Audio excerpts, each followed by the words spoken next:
ইতোমধ্যে চীনে রোগ নির্ণয়ে কৃত্রিম বুদ্ধিমত্তার ব্যবহার গুরুত্বপূর্ণ ভূমিকা রাখছে। এর মাধ্যমে সহজে এবং দ্রুততম সময়ের মধ্যে রোগ নির্ণয় সম্ভব হচ্ছে। শুরুতেই রোগ নির্ণয়ের সফলতার কারণে ক্যান্সারের ঝুঁকিও অনেক কমছে বলে দাবি চীনের চিকিৎসকদের।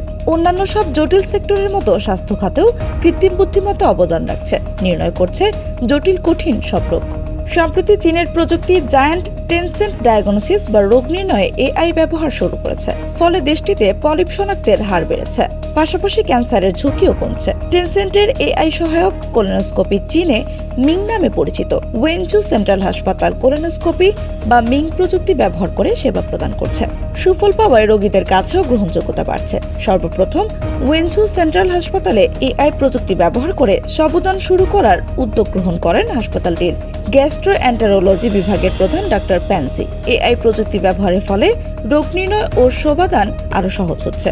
সংশ্লিষ্টদের মতে রোগীর ডাটা বিশ্লেষণ করে চিকিৎসা ক্ষেত্রে ব্যবহৃত প্রচলিত পদ্ধতির চেয়ে এআই প্রযুক্তি ব্যবহারে কম সময়ে সঠিকভাবে রোগ শনাক্ত করা সম্ভব হচ্ছে।